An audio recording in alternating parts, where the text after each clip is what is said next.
Namaste and welcome to Pramanik Astrology channel. I'm your host Prasad Mahadani, and today we are meeting again for Friday Live, 6th of June 2025.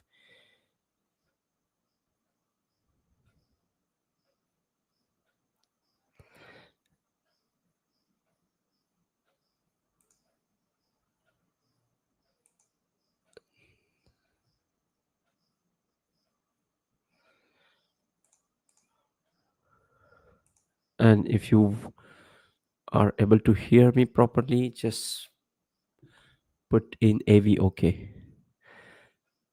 I can see Neil. Welcome, Neil. Those who have joined in, you can just ping in the comment section if you're able to hear me properly. You can also let me know where are you from, how are you. If you have any message for me, you can just say hi into the chat box. I'm waiting for your comments. Yes, Neil, Erin, Walsh, hi. Scorpio on fire. Yes, I can hear. Thanks for the confirmation. Yes, great. So, how are you guys? Hi from Chicago. Yes, thank you. So, today we are going to discuss high tea. So, today we are going to discuss Saturn in Pisces. Last week we did the yes, Scorpio. Thanks for Aries man. Hi Prasad sir. I'm Siva from Chennai. Yes, thank you, Aries. Thanks a lot. So yes, in last video we discussed about uh, the Saturn in Pisces in all the ascendants, but I missed Leo ascendant, and I think I did not explain enough on Gemini ascendant, and I think I missed Capricorn as well. I don't know, because I did not wanted it to be boring, like from Aries to Pisces, and then people just disappear after their, uh, you know, after their ascendant. But in that reel, I missed the Gemini ascendant and Leo ascendant for a reason maybe. Okay, so today we are going to discuss about Leo ascendant and Gemini ascendant, and also if you have any question, you can always ask them into the comment section,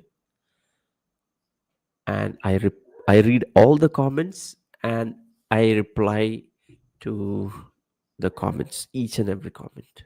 Okay, so let's get started with the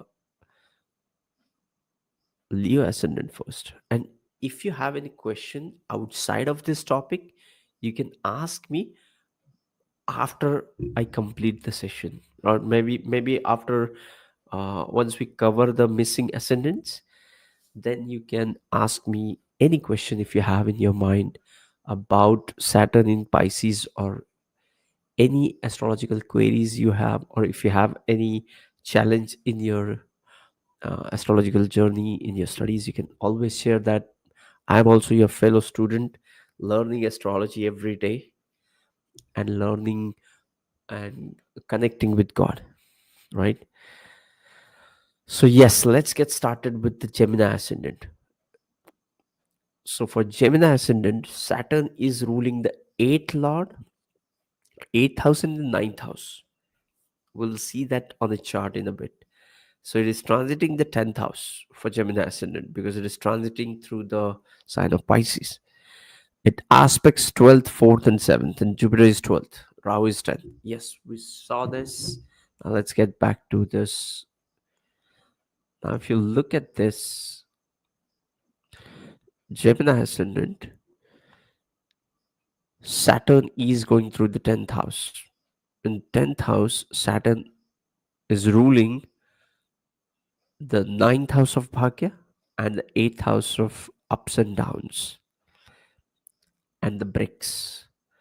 And that is going into the 10th house. And if you look at this, Rahu is already placed into the 10th house. So what it shows is Saturn is a planet of work, and this placement makes you work.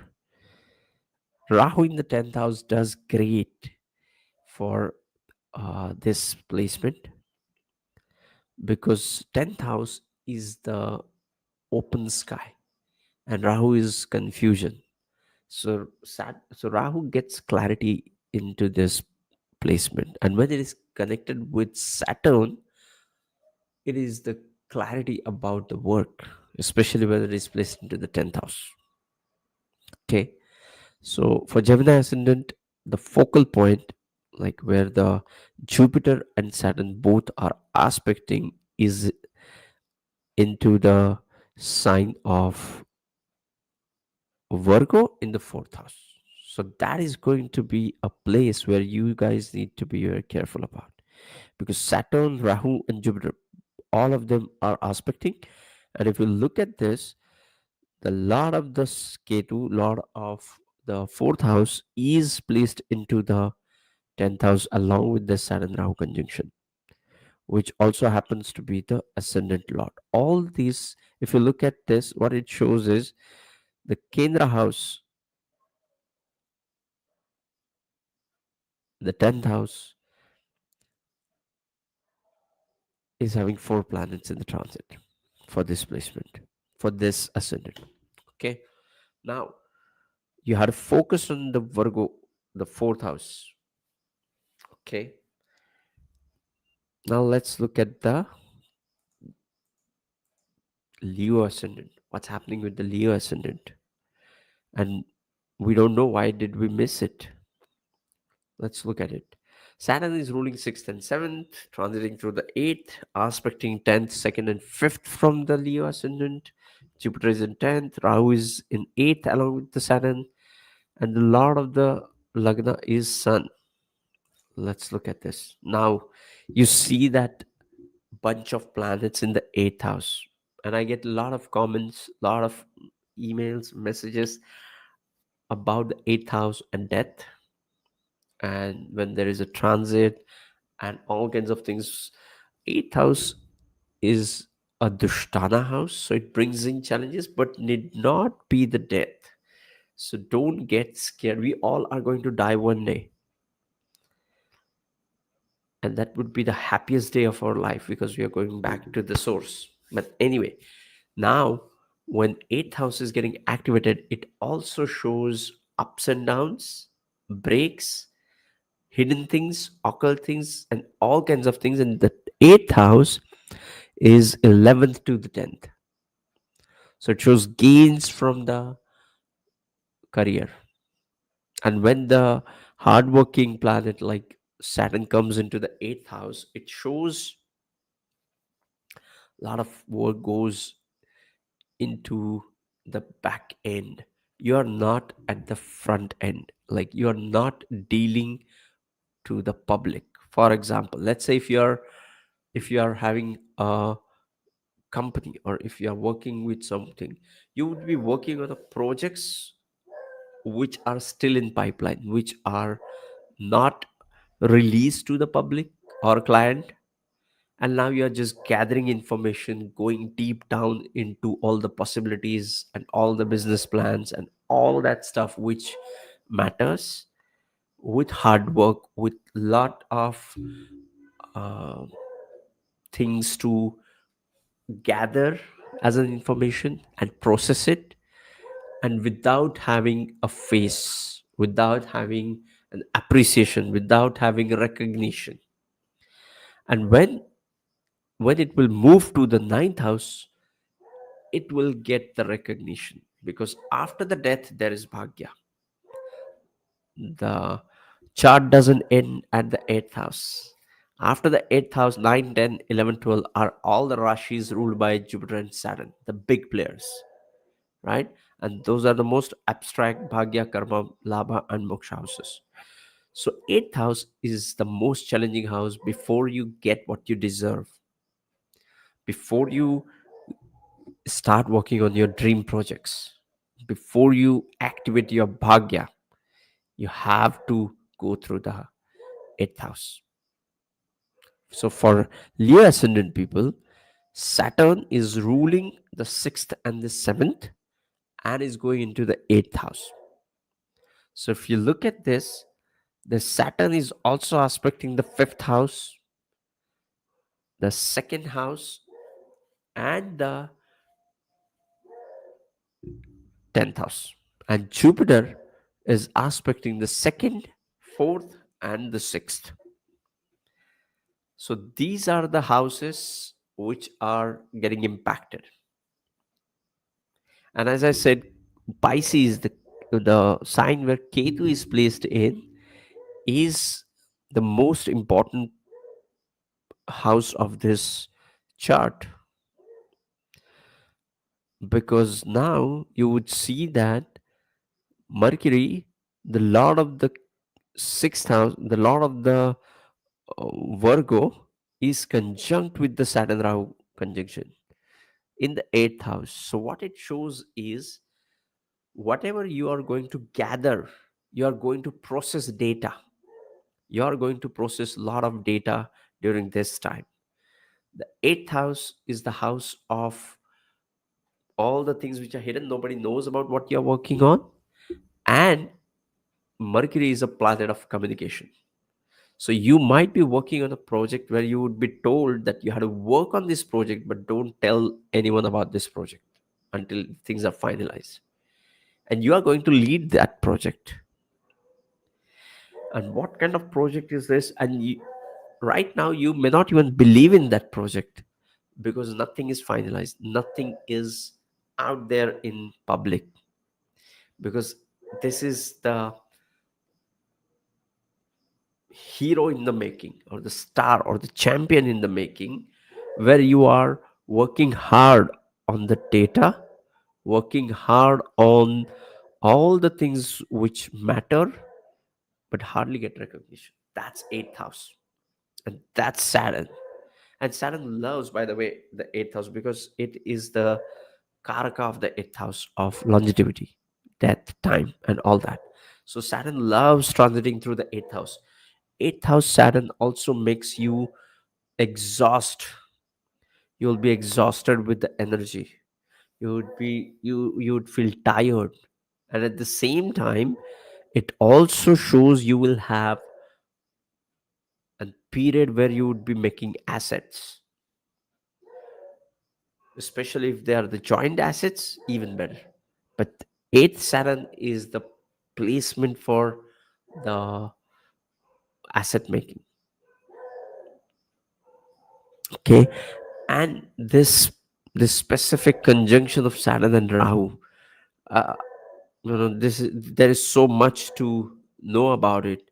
So I want you guys to deep dive into this Saturn Rahu conjunction, because this holds the key for the entire transaction, nothing else. If you could decode what's happening with this Saturn and Rahu, the Ketu thing, Jupiter, and all other stories will align to this. Okay, but more so, again, a disclaimer: don't get too much into transits. Don't just, if you are making a prediction, I would say first you should consider dashas. Before that, first is placement, then there is conjunction and aspects, and then you can go for yogas, and then you have to mm, align them with the dashas. You can use any kind of dashas. Use one live dasha, right? And you have to use one dasha which is, like, you can use Vimshottari Mahadasha, and one dasha which is about life, like Achara dasha, Narayani dasha, Kalachakra dasha, Yogini dasha. There are so many dashas, and we have very little knowledge about it. I have very little knowledge about it. Okay, but that's the way to approach it. Okay, and don't get scared just because it's the eighth house. Eighth house is eighth house from the first house. Eighth house is ninth house away from the 12th house of loss. So death is a bhagya of loss. I don't know if it makes sense, but there are so many significations, and all these 4, 8, and 12 are uh, the spiritual houses and the houses of sex, right? So these are the houses of transcendence. These are the houses of ascension. This is the houses of spiritual growth, right? And eighth is the most mystical, and it's very difficult to predict anything about eighth because it's already hidden.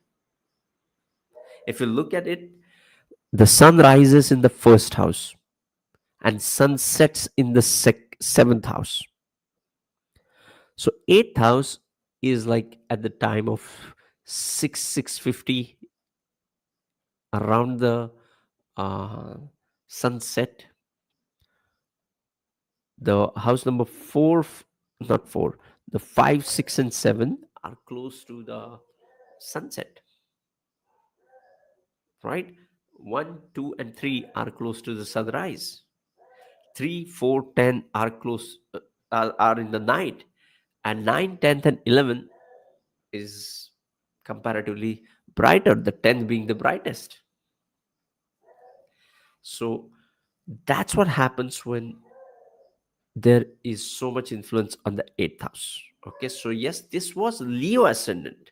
Okay, so do you have any question around any other ascendant which I might have missed, or I might have, I don't know if I have missed it, or if you want to know more about it, or if you want to learn something about it, or if you want me to cover it, please share your questions into the comment section. Now it's up to you. Now just share your queries here. I'm waiting for you guys. And if you don't have any queries, then we are going to close the session. Okay, if you want to discuss something, or if you want to uh, share something, I'm here to read your comments. And so can you tell something about Scorpio? In last video we have discussed all the ascendants, so you can go and watch that. But surprisingly, I don't know how, but I miss the Leo ascendant, and I could not explain enough about Gemini ascendant. So I tried to cover these two. So you can go and watch the previous video, it will really help you. But if you still have any other queries or questions, you can always share that. This is the time when we connect. How to view how to view Saturn's transit from moon sign? Yes, it usually it is from the moon sign. The way we look at the Sade Sati, right? That's the way I look at the.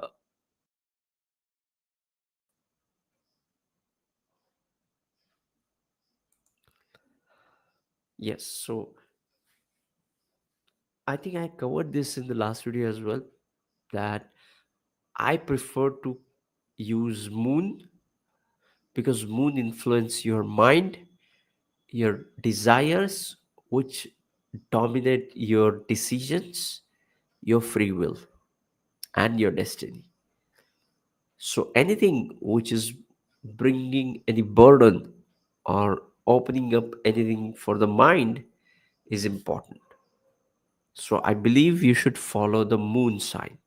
Okay, and whenever I say the Leo ascendant, Leo moon, I also mean the Leo moon.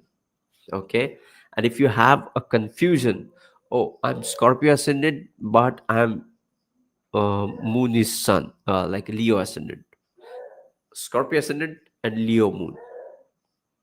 Okay, so I always prefer to follow the moon. I hope this helps and answers your query. Hello, freaking awesome. How are you?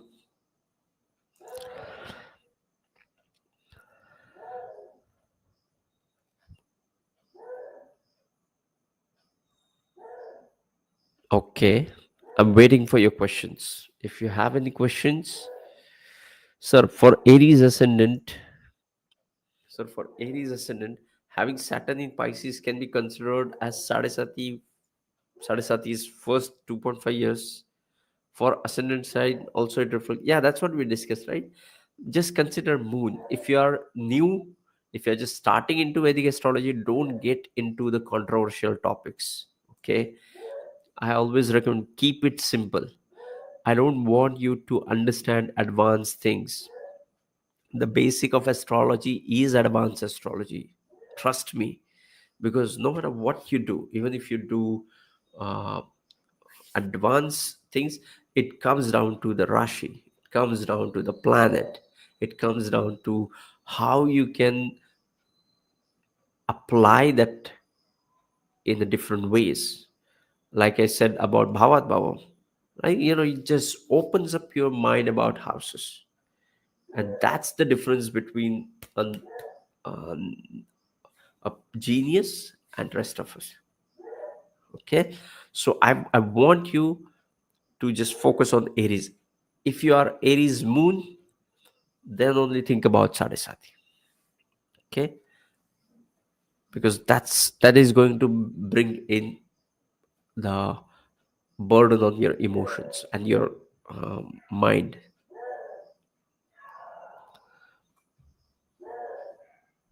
Okay, sir. Thank you. Yes, Aries man.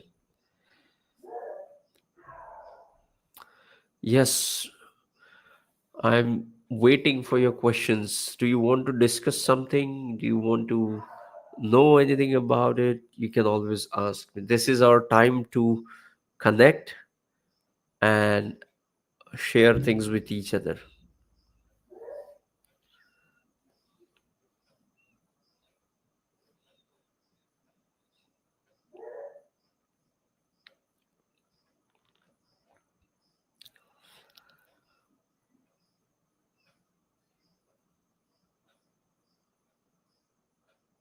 Okay, are how many of you are aware about the yes, sir? Can I ask something about Jupiter and Venus? Yes, Neil, please go ahead and ask. Please ask. You don't have to ask me if you can ask. Just ask. We are here to connect, discuss, and share with each other.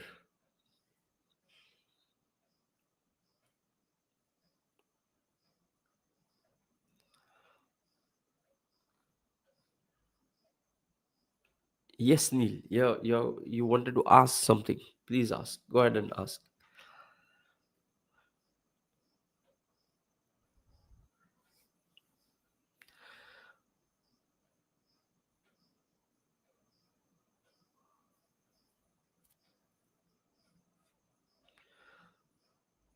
Uma Shankar RN. Uma Shankar 35 to the Umaji. Don't share your birth details on this platform, public platform. Maybe please don't share your birth details on the public platform. It won't help you. Please, I request you. Maybe any insight on Moon and Mars in Leo? Moon and Mars in Leo for this Saturn in Pisces transit. Mars is the first lord. Olivia, what is your ascendant? Aries or Scorpio? Okay. Sir, Venus Mahadasha and Jupiter Antradasha. Jupiter in Mula Nakshatra for Scorpio ascendant. These are Marka planets. How will it affect? Now, this is uh, I'm not able to process this information. There is so many things happening. Venus Mahadasha, Jupiter Antradasha, Mula Nakshatra for Scorpio ascendant. So you have to look at the uh, planets which are getting activated, the lordship of Venus and Mars, and also you have to see the Ketu as well. So Olivia Wagner says it's Scorpio. Now let's get back to her question. His question and see what's happening. Maybe an insight on Moon Mars in Scorpio. Okay. So let's look at Scorpio.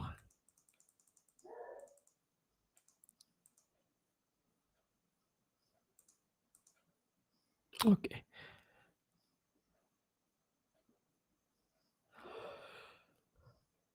So now the question is, any insight on Moon and Mars in Leo? Okay. For the Saturn in Pisces transit, Mars is the first lord. Yeah. Mars and Moon is a.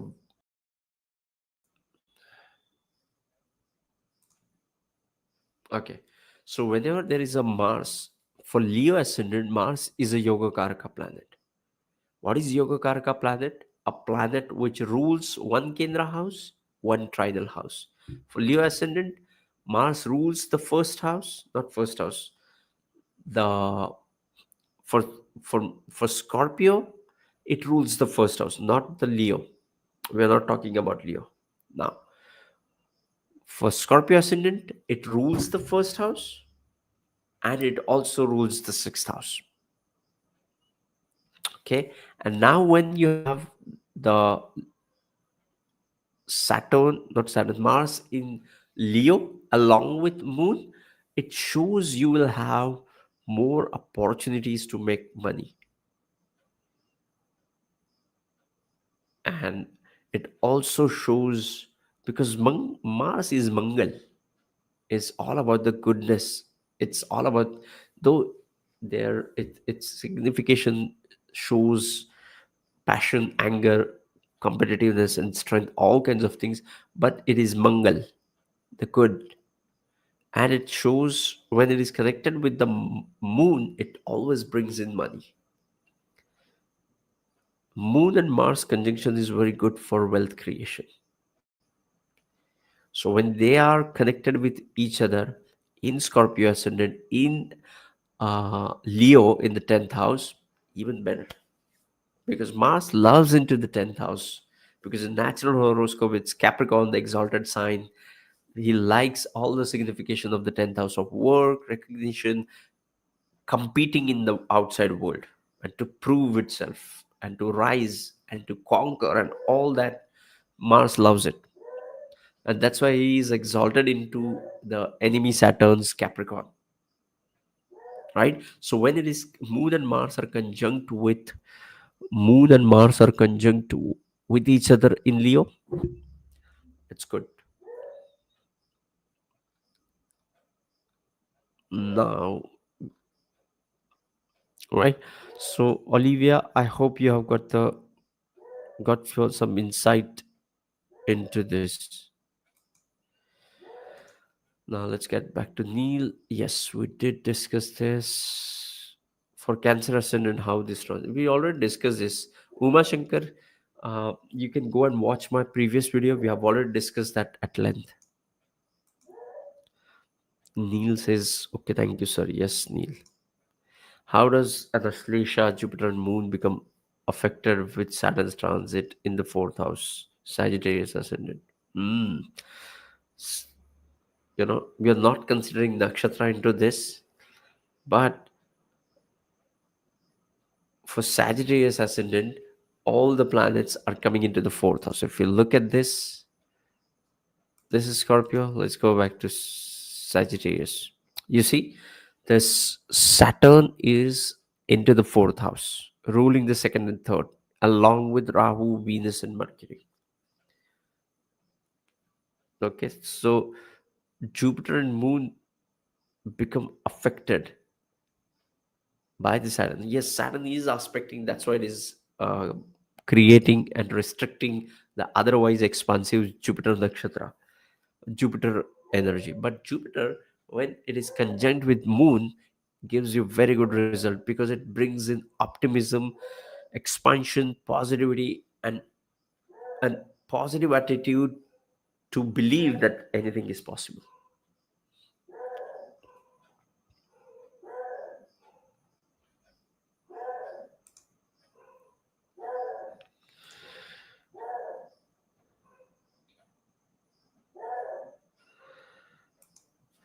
So Saturn in Taurus in 11th house for Cancer ascendant, and will be transitioning ninth house.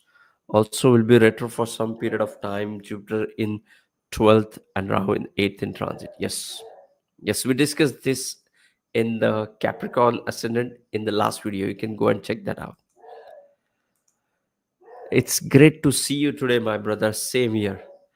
I'm so grateful to all the people who have joined in today, and I'm praying to God. This is your confirmation that the blessings are coming towards you, and whatever you have think of wanted to achieve in 2025 is on your way. Just say thank you. Let's get Soham. Okay.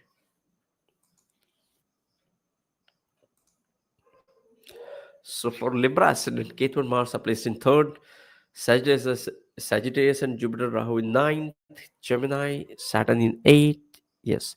How is Ketu Mahadasha with Saturn Sade sati? Yeah.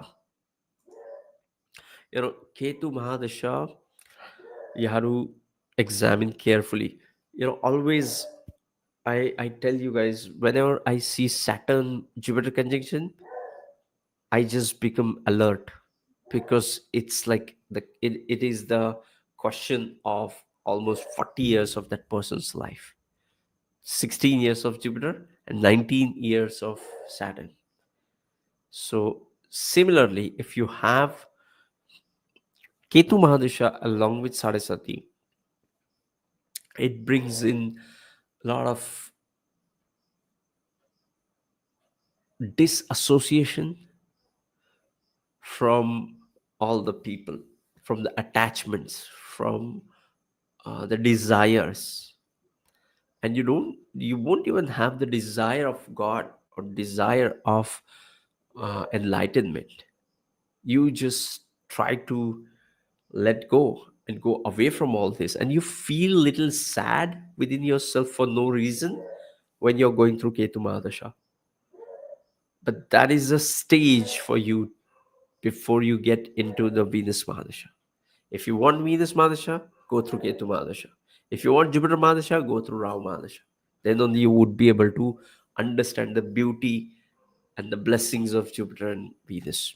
Okay, but just because they are good planets doesn't mean it will be a good dasha for you. For example, you can be into your Jupiter, not Jupiter, the Taurus ascendant, and then you will have a very difficult Jupiter Mahadasha, because Jupiter is ruling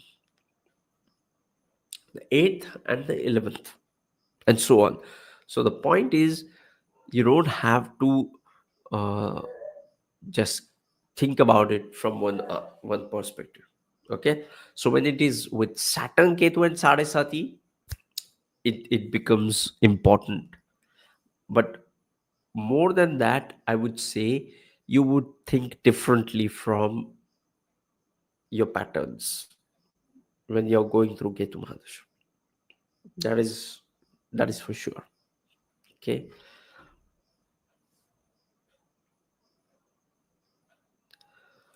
Now, Scorpion fire. Thank you. Yes, thank you. Should we consider Bhavachalit chart or Lagna chart for the prediction? Yes, I have already made a video on this. I would you can just search Bhavachalit Pramanik Astrology channel, and then you would reach to that, and along with the yogas. Okay, it is a little bit complicated, difficult to understand, because it is confusing, the Bhavachalit and the normal chart. Okay, but literally, the Bhava Chalit literally means Bhava, the houses, and Rashi chart literally means Rashi. So look for Rashis in Rashi chart and Bhava in Bhava chart and combine. Okay, and then you would have uh, a better understanding. I hope this has helped, but I have already made a separate video. You go and check that out.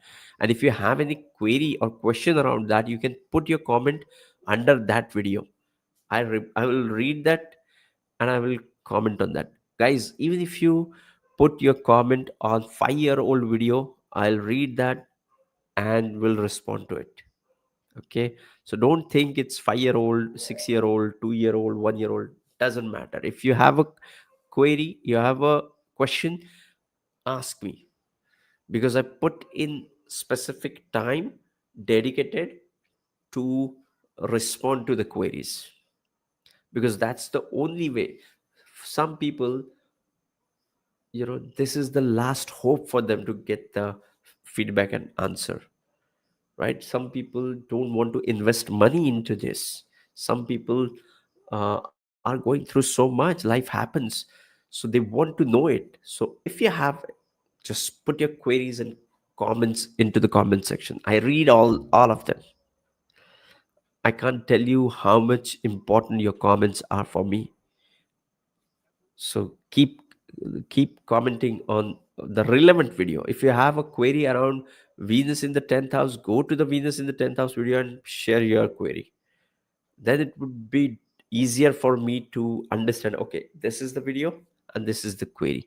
Don't ask me about Venus in the 10th house in the Jupiter in the 10th house video, or even, let's say, Jupiter in the 6th house video, right? So stick to the video, ask your queries, and I will definitely reach out to you. Will respond to your question and comments. Okay, even here, I read all the comments. I'm not in a hurry.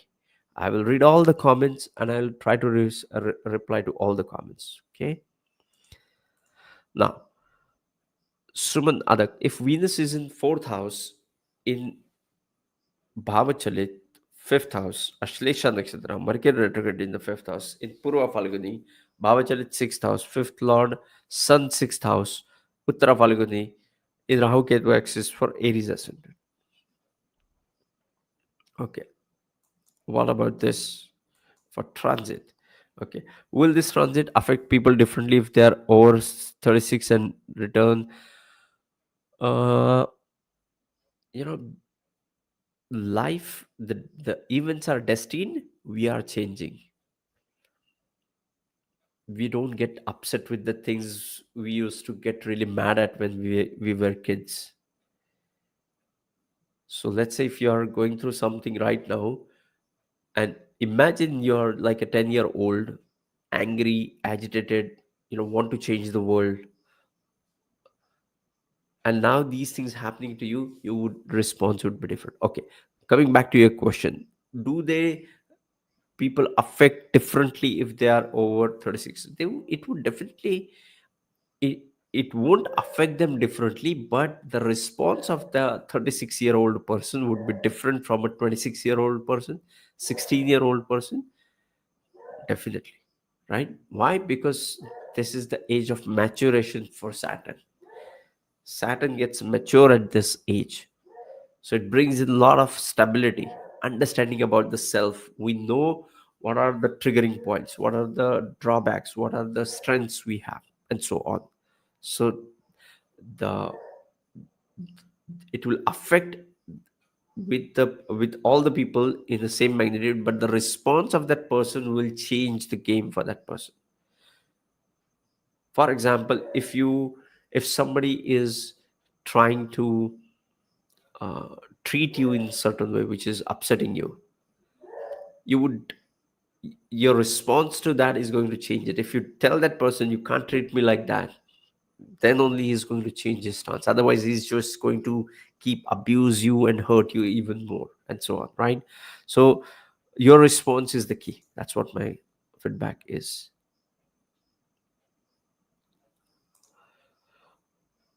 Strauss 14. Which career for Gemini Ascendant with 10th house having conjunction of Saturn, Rahu, Mercury, and Venus all at 2 degrees and Sun at 20 degrees, all in Pisces? What is your ascendant degree? Okay, that is the most important thing.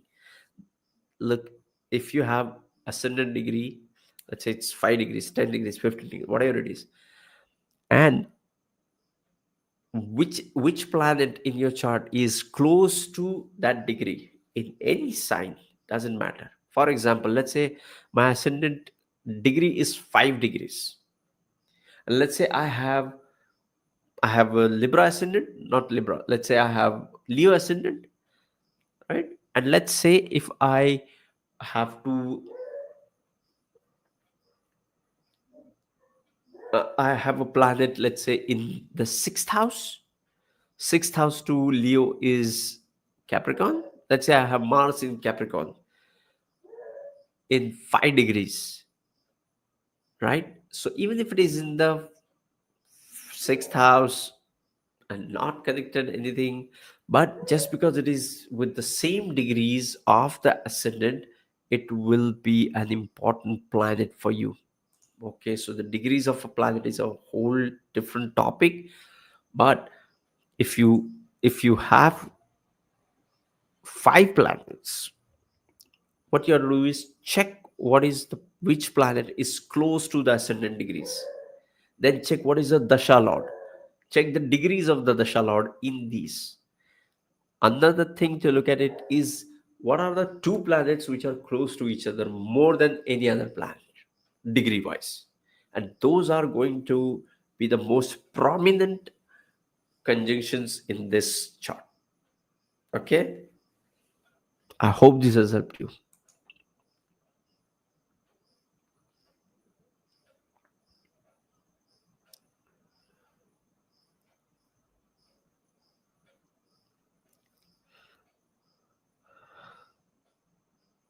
Now, someone other house, married life and children. Okay, this would, in context of, okay, let me see this. If Venus is in fourth house, okay, now for that you need to check Bhavachalit chart as well, right? So yes,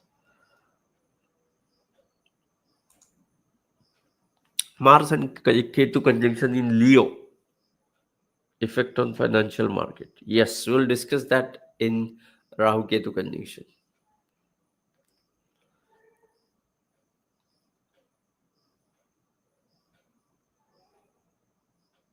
Okay, so do you guys have any question? Please share it. Freaking awesome, started helping the friends. So good to see this. Friends helping each other.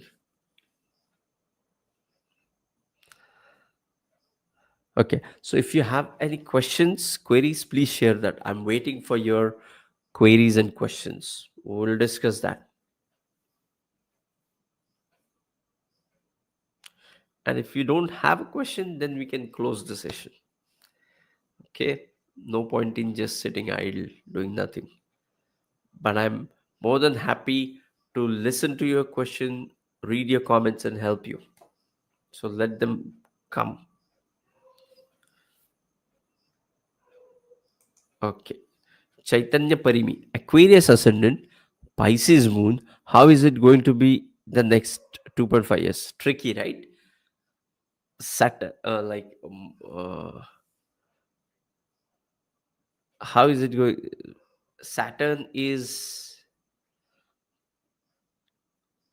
second to the ascendant and is going over Moon, right? Let's look at the Aquarius Ascendant.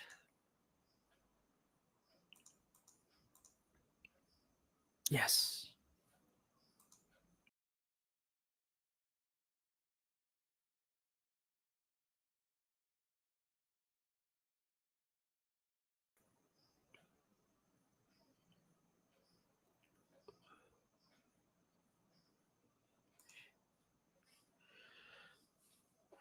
Yes.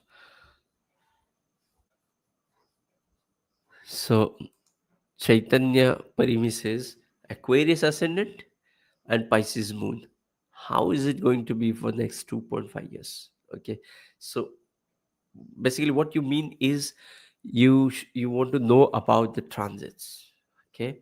So whatever we are discussing here is about the transit, but the real core of your chart lies into the dasha. Okay, so whatever I'm saying, or if you're watching anywhere on any YouTube channel, vlog, or you're taking consultation, you should always remember the dashas are important. Now, I don't know the dashas, but let's say The next 2 years, this Saturn is going to move into the Aries sign of debilitation, which is third for Aquarius, and which is for second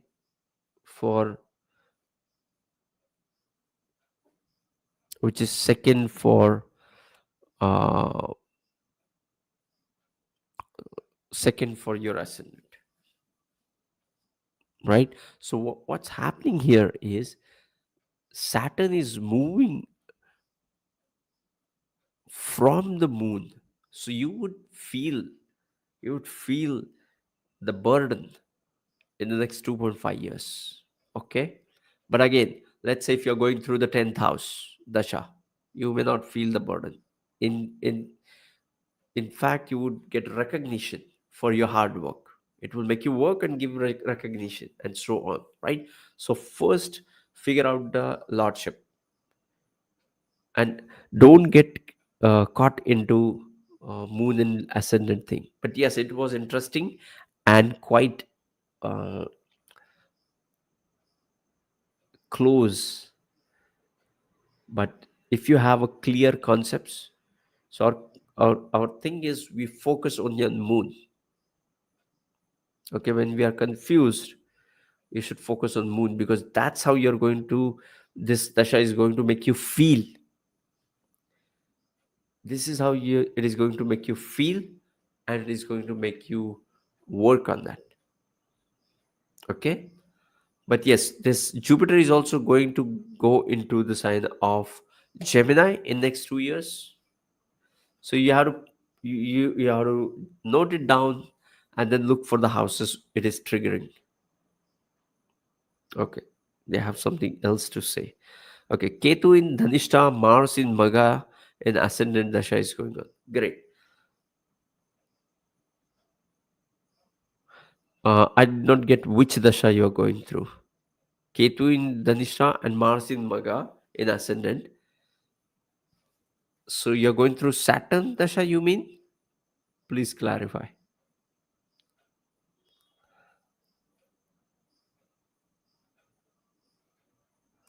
Okay, minimal. How 610 connection works in case of job? Yes. Six, both houses belong to the same trine of Artha. Second 10 and sixth are associated with Artha, which is about finances, and also about your daily routines, and also about your work. So daily work makes you money, efforts make you money, right? So is marriage life problematic for the context of D9 to be seen? No, don't go into D9. Just stay around D1. D1 is enough. Okay. Sir, it seems she is not satisfied with my answer. Better you answer her. No, no, no. Freaking awesome. You can, I think you have answered her. I don't know. Yes. So Ketu Dasha. Okay. You're going through Ketu Dasha in Aquarius Ascendant. Yes. Right. So check out for your own Ketu where it is placed in, and then it will make you feel empty from within. When it is Ketu Mahadasha, it just makes you feel, no matter how much money you have, how much recognition you have, how much popularity you have, you feel empty from within. And this is especially true with the Ketu Mahadasha, because before Ketu, it's Mercury Mahadasha, which is fun and happening Mahadasha. Then you go into Ketu Mahadasha. Okay.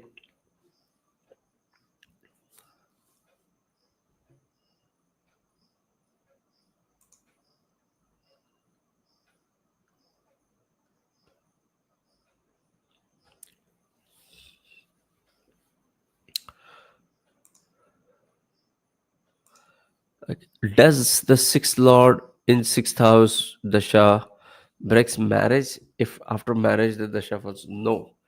See, uh, for Dasha, there are, you know, the sixth house in fact saves the marriage. though it is Dushtana house, it is 12th to the uh, 12th to the marriage. But if the Saturn is associated with the sixth house, let's say if your Lord is sixth house, Lord is Saturn, then Saturn tend to save marriages rather than break them. Okay, so don't be scared of this.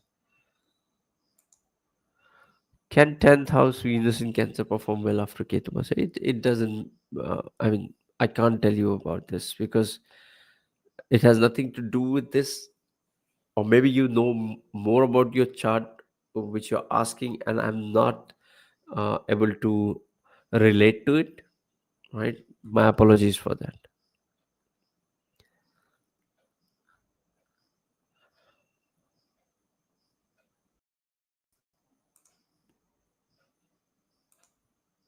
Okay, so yes, guys, this was Leo Ascendant, which was missing from the last Ascendant series, and Gemini Ascendant. So if you still have any question, put them into the comment section of the relevant videos, and I will read them and reply to you. Okay,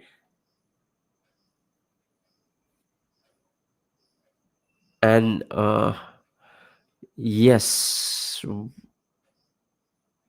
yes, yes, wonderful to be here. Thank you for sharing your knowledge. More power to you. Thank you. Comments like this makes my day and makes me feel someone somewhere really cares for me.